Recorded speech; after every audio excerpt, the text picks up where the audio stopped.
After launching Mars probes, peering into the galaxies and discovering black holes, quasars, and supernovas, we have finally found the heart of science fiction. Sci-Fi Entertainment Magazine. Your pulse will quicken with never-before-seen looks at heart-stopping movies.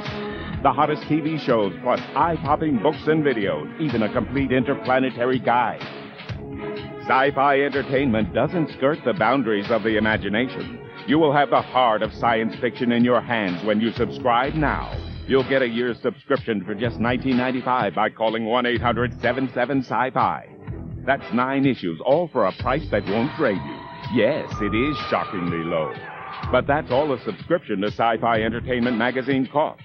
If you want to get to the heart of everything, from a Terminator's attitude to a monster's appetite, take a stab at Sci-Fi Entertainment. Call 1-800-77-SCI-FI to subscribe. Once you do, you'll never miss a beat.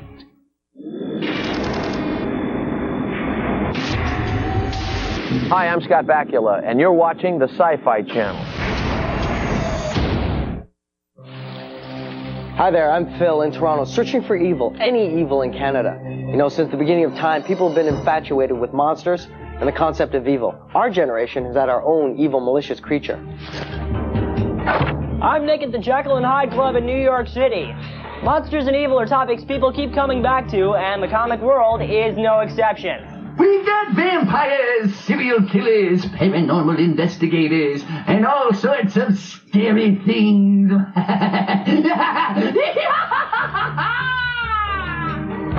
Wow, that's great, Nick. Now we know why you're in television. But that's why we called in a veteran for this episode, a woman that needs no introduction, Elvira. Yours truly, Elvira, Mistress of the Dark. It's me, monsters, and evil, this week on the Anti-Gravity Road.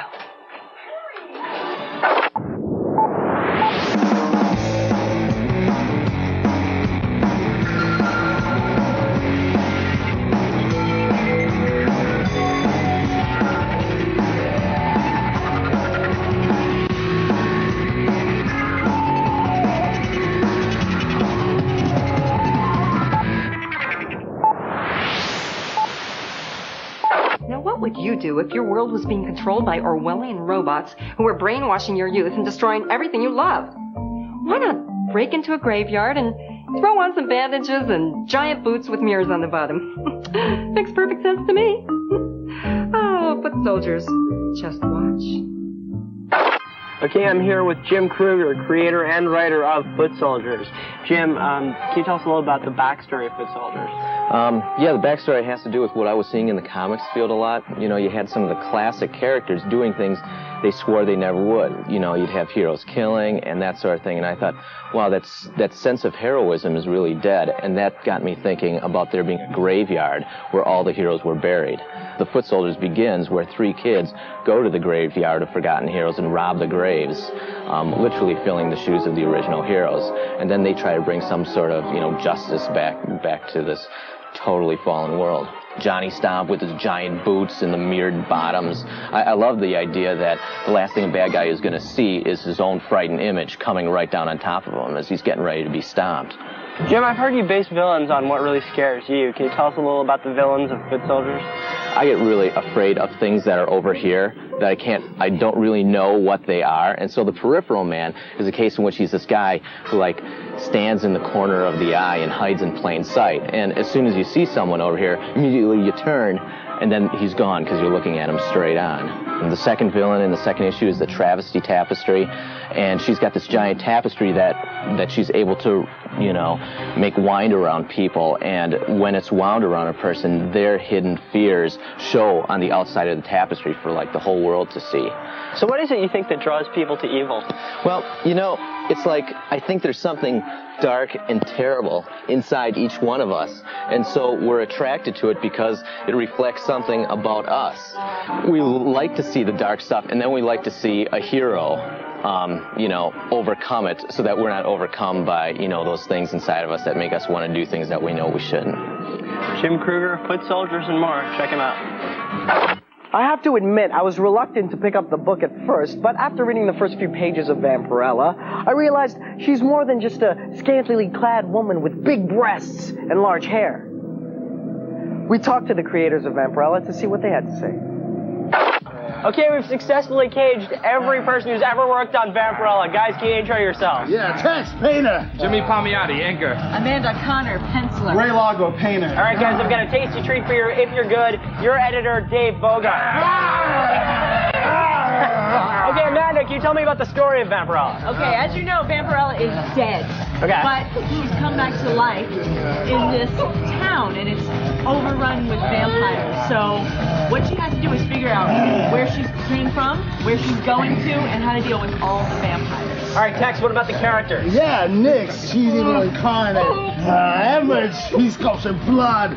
Panther, she's the queen of cats, which I'm working on with Mark Millard due in February. Wish me luck! Jimmy, what about the appeal of Vampirella? Well, definitely two things. One would be the costume, in case you never noticed. I didn't, but Gotta get out more often. And the other thing is that she's a vampire. Everybody thinks vampires. What separates Vampirella from other vampires? Well, for one thing, she's from another planet, which adds that classic science fiction element. And on top of that, she's gorgeous and nice, sweet, a cute vampire.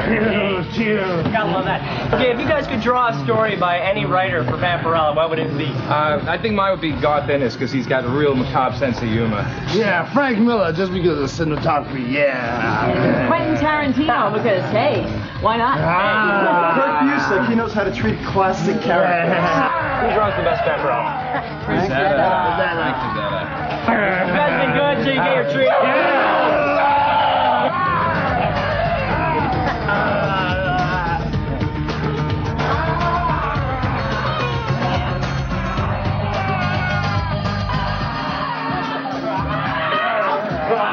That's all from Harris. This just in. Coming this fall, the newest Elvira adventure, Elvira, Transylvania 90210, where the Mistress of the Dark meets a new blood-sucking neighbor. New from Dark Horse, the second Madman bubblegum card set, drawn by Frank Frazetta, Eric Larson, Dave Gibbons, Brian Bolland, and many more. Batman, The Long Halloween, a 13-issue series by Jeff Loeb and Tim Sale, starts this month, featuring favorites like Catwoman, the Joker, the Riddler, and Harvey Dent.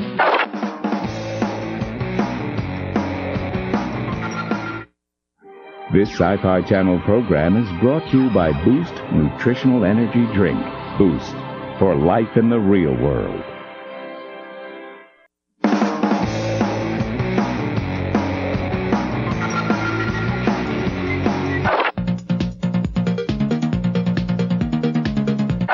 The town of Raritan, New Jersey, usually exciting by itself, but today it's particularly special because today is the debut of the Nintendo 64. We've got Team Nintendo here to show us around. The mayor of Raritan, New Jersey, to declare it Mario Day. Hey, how much better can you get? It's a national holiday. It's him! It's him! Oh my God! Ah! Yes! You are the man! We're here with the man, Mario. Mario, let me tell you what an honor it is. I love you, man. We're here at the Toys R Us 2000 with Alan from Team Nintendo. Alan, tell me a little about this Mario game. It's awesome, man. Yeah, it's the first time that Mario's actually been in 3D. When you're controlling Mario in Mario 64, it's like being a character in a computer-generated movie, and you can go anywhere you want. It's me, Mario!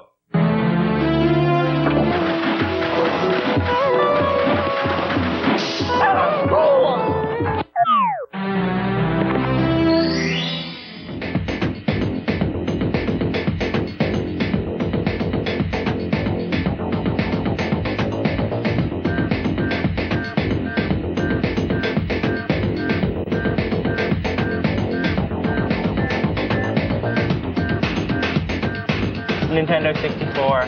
Check it out. Now, when you think of evil, you think of white zombies, just like I do, right? And you know the good thing about the bands that appear on this show?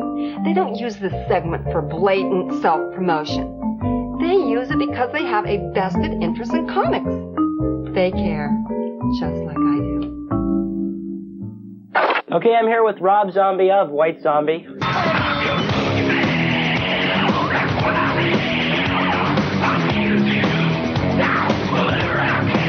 Now, I know you're a comic fan. Can you tell us a little about that? You know, I always collected comics ever since before I could read them for the last 20 years, and yeah, I still buy them constantly.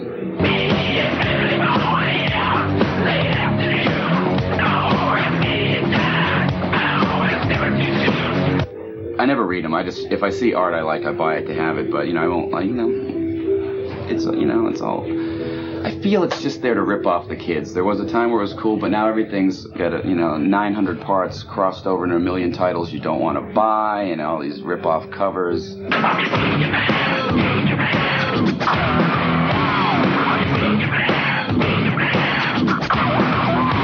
Well, I collected all Marvel stuff, so at the height of Fantastic Four, Spider-Man, Hulk, Howard the Duck, whatever, that whole 70s time. But I still collect everything till now, but the passion's gone.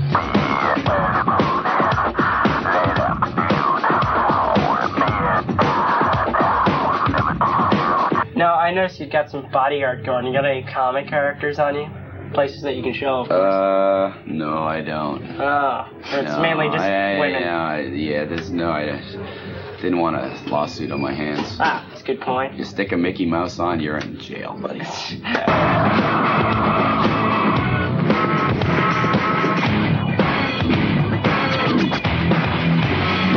Rob, I know you were working on a comic for a while for Marvel. Can you tell us a little about that?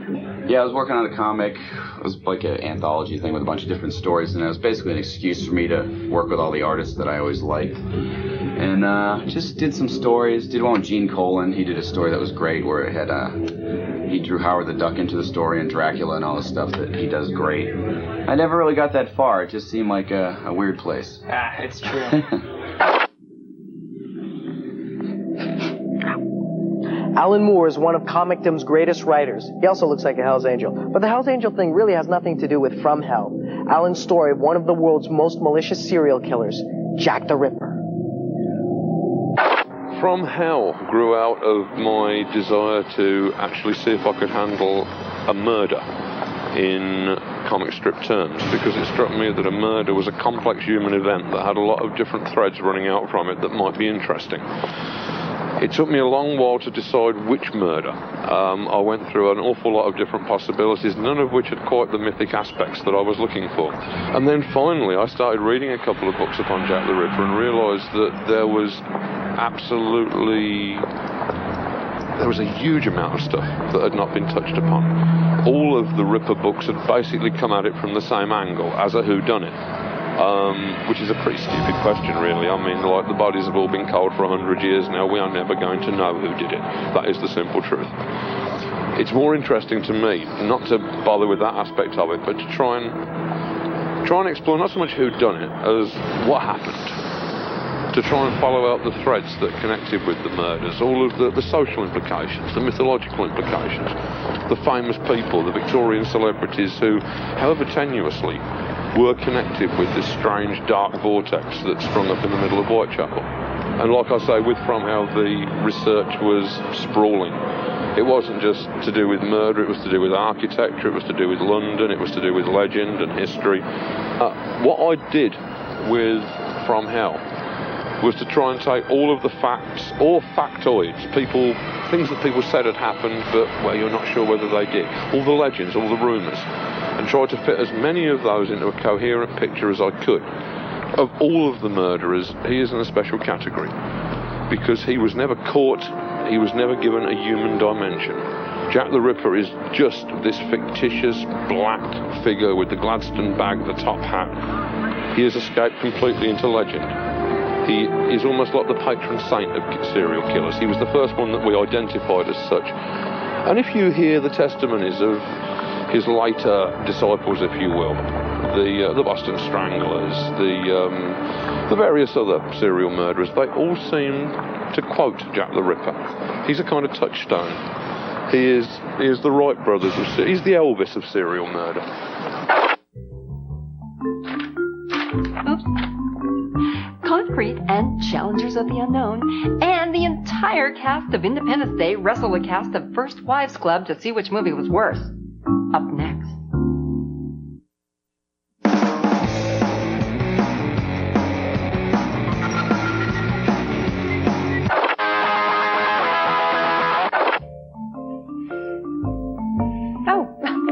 Oh, hi. Nick told me I could handle Comicopia this week because he was off somewhere dyeing his hair. But, you know, I don't really have anything to, wait a minute. As luck would have it, I brought along just 1 or 2 comics to review. And guess what? They're all about me. Oh my gosh, where to begin? The internationally award-winning comic Elvira, Mistress of the Dark is published by the ever-dynamic Claypool Comics. Claypool has published 40 astoundingly good, incredibly hilarious comics, including storylines like Rhubarb the Radioactive Reindeer, Married to the Syndicate, and who could forget the ever-popular Night of the Fruity Faces. The behind-the-scenes talent that makes this comic book the masterpiece that it is includes such names as Kurt Busiek, Mark Evanier, and Triple Emmy Award winner Paul Dini.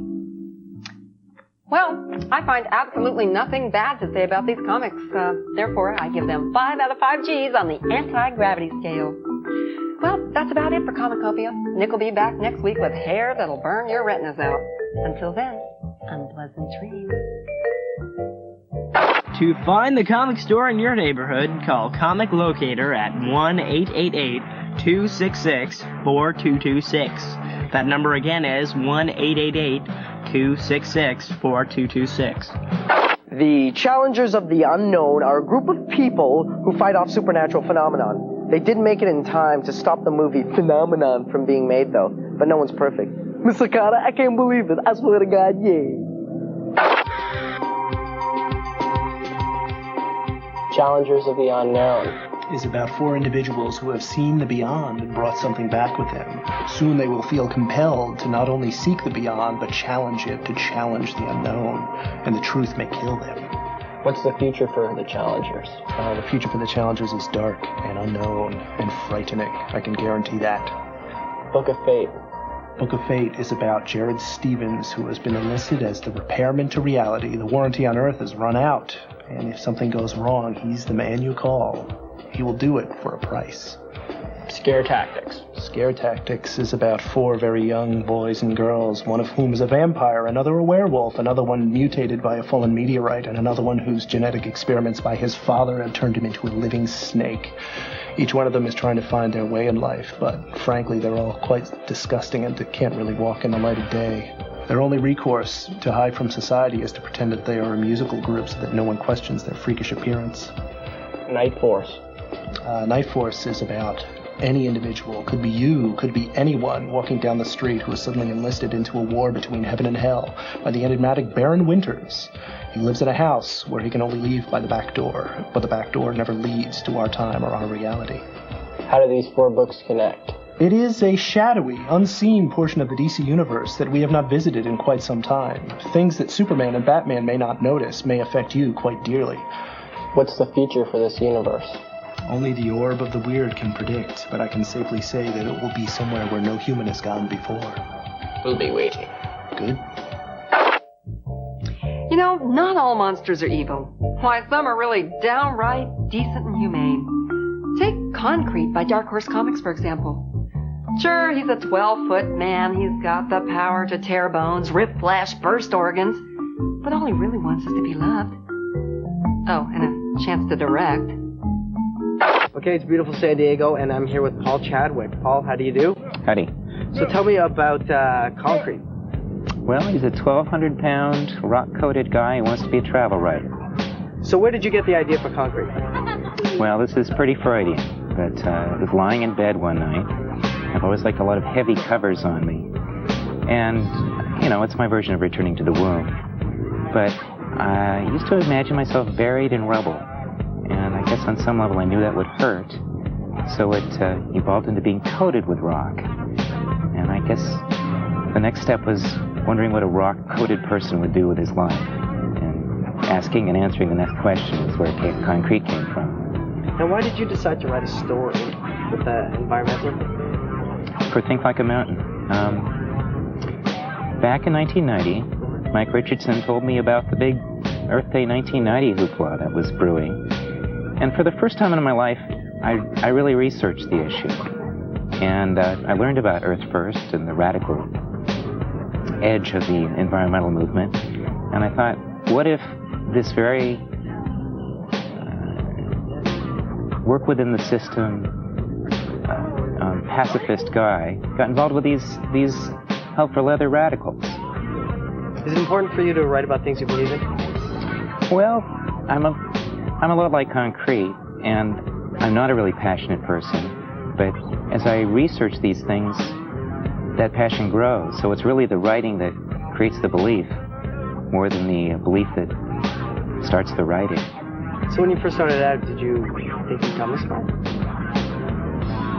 No, I had a 5-year plan. I was going to do comics as a young man because it's a young man's profession, and then freelance paperback covers out of New York. And here, 12 years later, comics had snared me. Nick does an interpretive dance number to the tune of Pat Benatar's biggest hit. And we read the viewer mail next. See the most incredible coming attractions in cinematic history. Trailer Park, only on the Sci-Fi Channel. Today at 1:30 p.m. Eastern.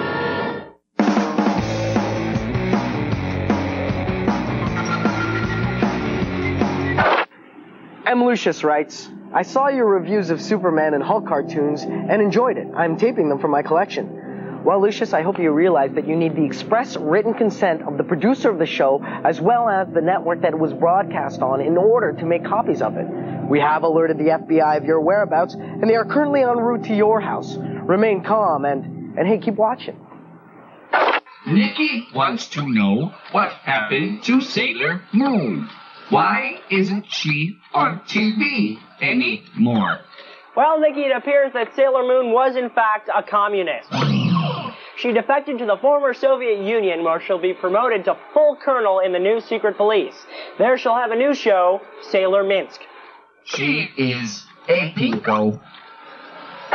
You can write to us at the Anti-Gravity Room, care of YTV Canada Inc., Station C, Toronto, Canada, M6J 3N1.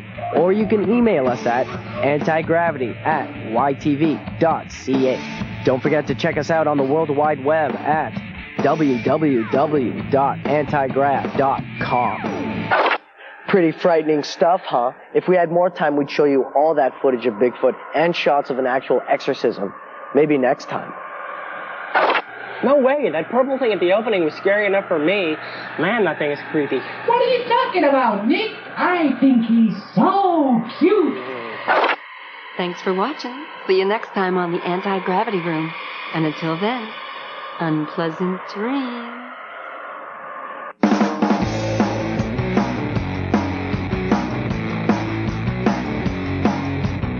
Trapped in space, a daring team of adventurers will stop at nothing to complete their mission, the creation of spontaneous laughter. Join Crow, Tom Servo, and the crew of the Satellite of Love for a brand new season of Mystery Science Theater 3000, premiering today at 4 and 11 p.m. Eastern.